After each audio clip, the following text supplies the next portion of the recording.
Okay, friends, I have a delicious recipe to share with you guys. I don't eat these often because they are very, fattening. They're not healthy at all. So what you're going to need is some powdered sugar, some cream cheese. I use cinnamon in mine. So we're going to mix the cream cheese and the powdered sugar and the cinnamon together. And we're going to make a filling, okay? To that, you can add an extract if you want, a vanilla extract. I usually don't. I just kind of keep it plain.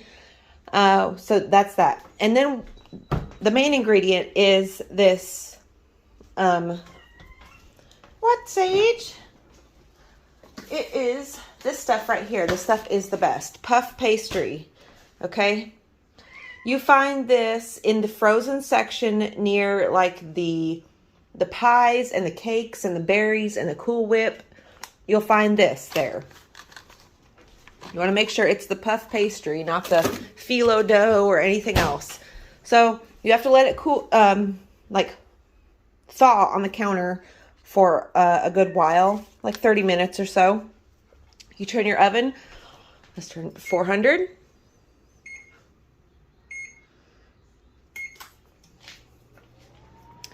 Okay, so let's mix this cream cheese up really quick. So it's about, I don't make a lot because you don't need a lot. You just need a very small amount.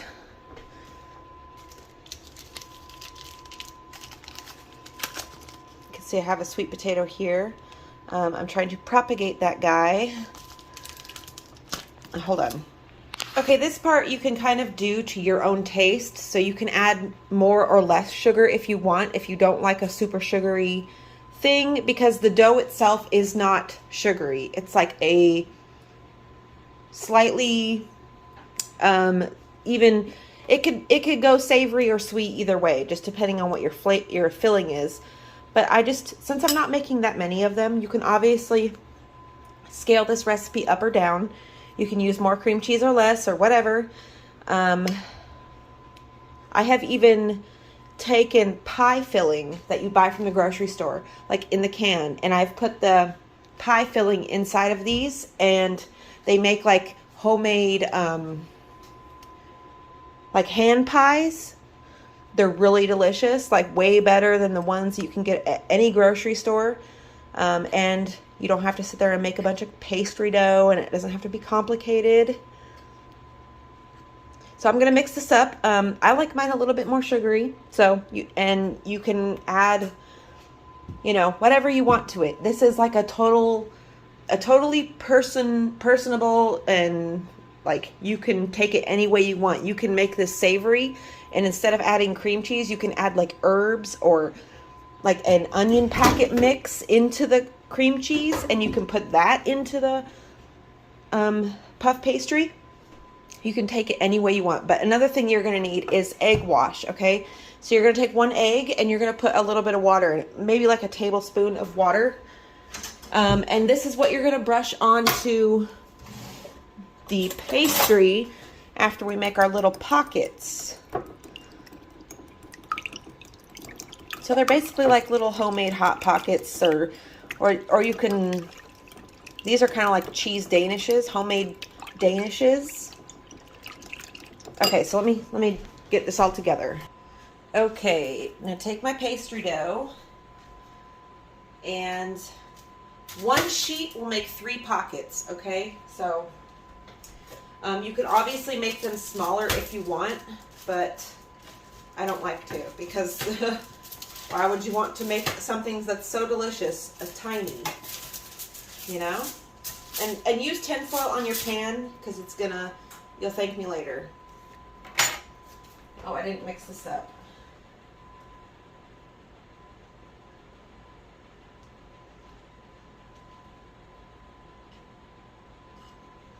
It will be kind of like a frosting consistency. Not really, a little bit thicker. This is going to take a minute because my cream cheese is still cold. So right here, you could put some Pam on here. I actually would recommend that because mine, I always have to peel them off the tin foil, but you know, it's whatever you want to do. I've thought about making some savory ones and using some like pre-cooked chicken. You can put chicken in these. That would be really good.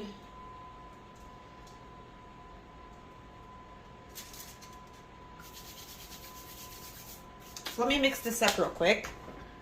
Okay, your mixture should look like this.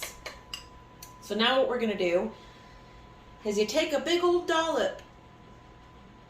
Now I'm telling you guys, these things are addictive. I make them maybe once or twice a year, because they're so addictive. And I would literally gain so much weight if I just sat and ate these.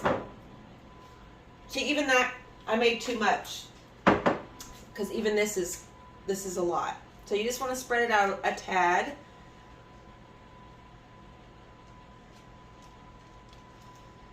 You know, and you want to leave a little edge around it. Okay? That stuff is so good.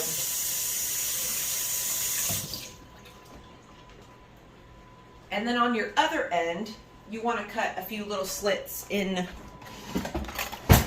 the dough. Make sure you guys are... So this is what we're looking like here. You want to leave a little edge. And then you cut your slits in the other side, so it could escape the air and the moist and the steam and all that can escape, so they don't burst and pop and stuff. And then you want to take a fork. Now we're going to press down our edges. So you just fold this over like so, and then you just press your edges together. If your dough is getting too warm, it will be really hard to do. So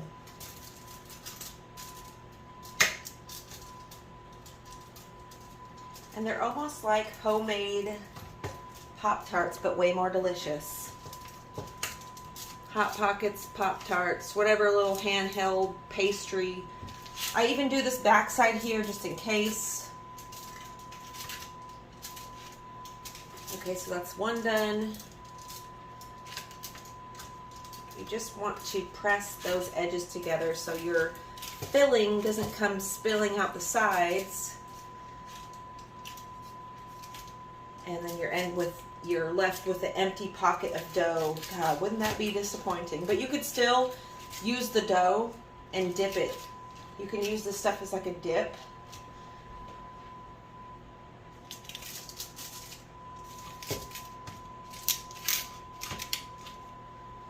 And then the last part, you take your egg mixture with your little brush and you do the whole thing.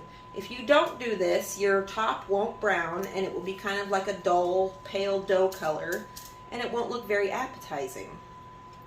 And this also puts like a crunchy crust layer, like a flaky, crunchy layer on the outside, which is really delicious. You want to make sure you get in between all those little cracks of that dough.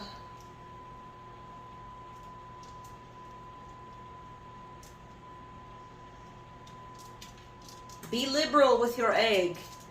Be liberal. Okay, and then at this point you can even sprinkle a little bit of sugar on top or cinnamon, but we are just going to put them in the oven. 400-degree oven for 20 minutes. That's my oven. My oven runs a little hot, and so just make sure you check on them because they burn quick. When they start to burn, it's like within an instant and you don't really have time to react. So, and then with this little leftover piece, I'm just going to put it back into the freezer. And if Mark wants one later, I will make one for him, since I have more filling left. So when these are done, I will show you guys what they look like.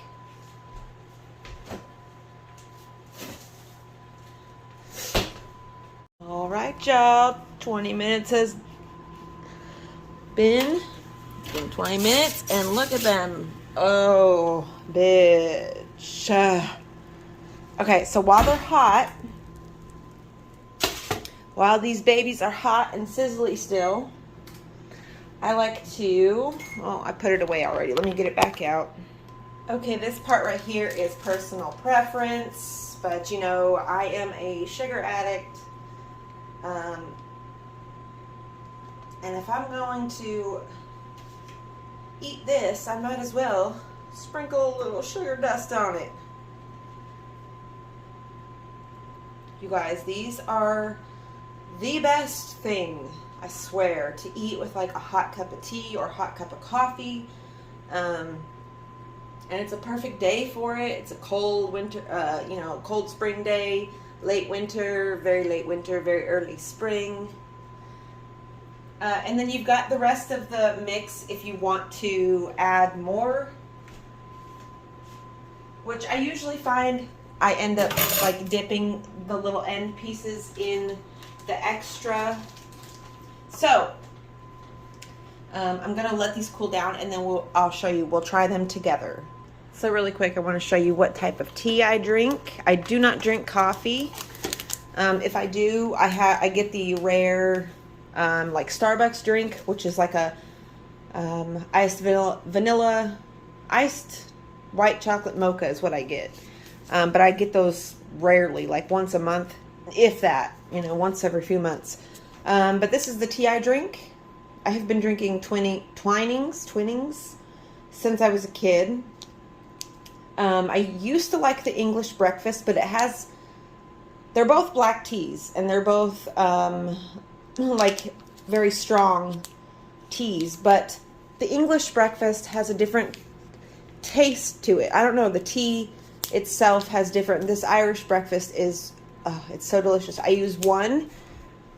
I put it in this cup here because it's like, I know the measurements perfectly. I think that's why people have their favorite like coffee cups or their, their favorite cups, because it's that amount of the liquid that you need to feel all right, and all the measurements that go into that cup to make it the perfect cup of coffee. Because you guys, if I use this cup to make a cup of tea, the measurements, everything would be off, and it would not taste the same. So that, I think I've solved the issue of why people have their specific cups. It's because you know exactly how much creamer you need for that specific cup, because it's like a thing that you just know. You don't have to think about it. I don't have to think about going into to get 2 scoops of sugar and a little bit of cream, because I know exactly those measurements are going to make the perfect amount of tea, or like the perfect tasting tea, like tea to sugar to cream ratio. So yeah. And then I'll let it sit for a long time, usually like 20 minutes, because I really like strong flavored tea.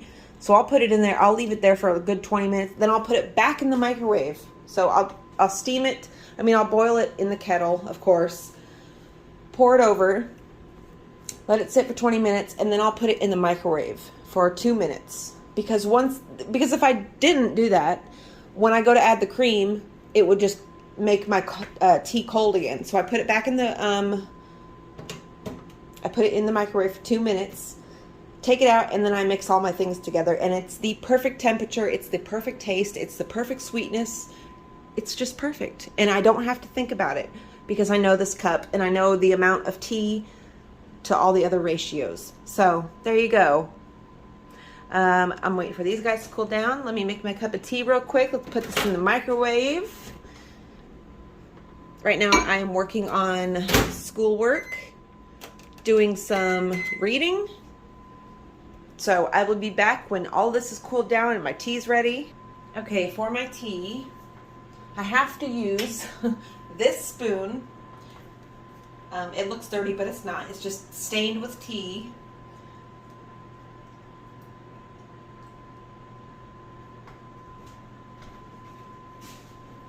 So I have to use this spoon because, again, I know that exactly 2 scoops of sugar. Yes, I like a lot of sugar. I told you guys I am a sugar fiend. I'm an addict completely of sugar. I've tried to wean myself off of sugars a few times, and I had extreme withdrawal reactions to that.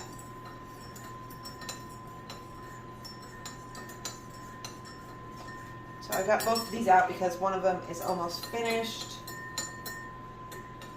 Oh, looks like that's all we're going to need for this one. We don't need the other one. Good.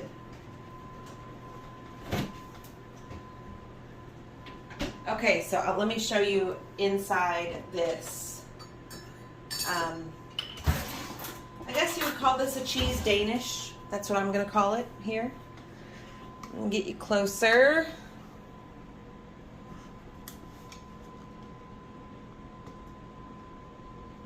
Okay, listen to the crunch.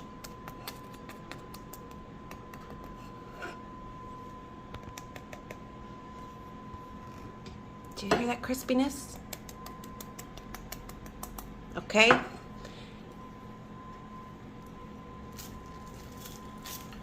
So see, it puffs up immensely. It's really puffy. And we've got that filling in there.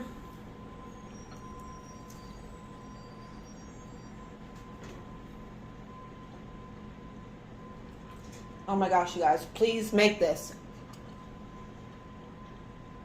You will absolutely love me and thank me later. If you do make it, let me know. I love you all so much, and I will see you again soon.